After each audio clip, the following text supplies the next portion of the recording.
وندخله في القانون. عرفتوا الهرجه هذه زين؟ قالوا حنا كفيلين انه بالقانون نحاسبه، وحنا فاتحين بلاغات، والبلاغات موجوده في العرب اللي ذربوا وفي العربيات اللي حرقت، كلها موجوده.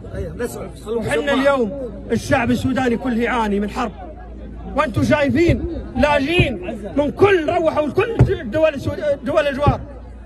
حنا ما يمكن، حنا في امن، حنا في استقرار في الشرق كله، ما يمكن ان نكون ثغره انطعم بها القوات المسلحه في ظهرها.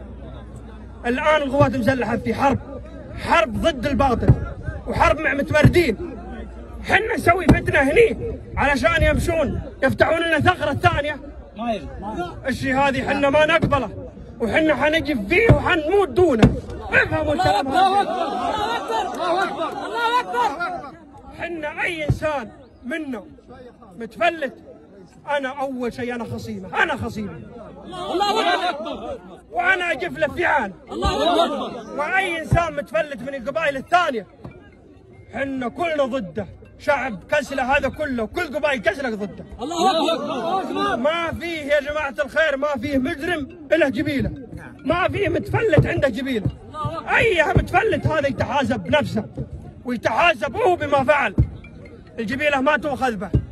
عشان كذي حنا الشعب السوداني كله اليوم يفكر لنا حنا، يفكر وقفتنا حنا، يفكر دعمنا مع القوات المسلحه ضد الباطل. الله اكبر. الشعب السوداني كله يفكر. حنا نعيد ونكرر، ومن اول يوم قلنا حنا مع القوات المسلحه، حنا مع الحق، حنا مع الباطل. والعالم اللي تمردت هذه تمردت في مطامع شخصيه، حنا ضدها.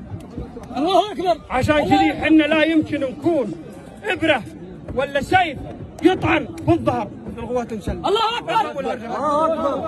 انا اليوم جميع شيء الحق، جميع شيء يخصكم، جميع بلاغات انا اتكفل بها. الله اكبر. انا اقعد مع الاجهزه، والمجرم هذا يتحاسب، وانا اوعدكم بالكلام هذا.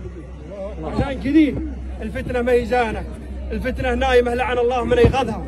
حنا لازم ان نلم، حنا لازم ان نفرج. حنا ما عندنا عداوه مع جبيله، ولا عندنا مشكله شخصيه مع جبيله.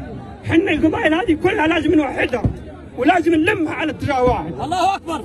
يا جماعه الخير، حنا ما قصرتوا انتم شهامتكم ومروتكم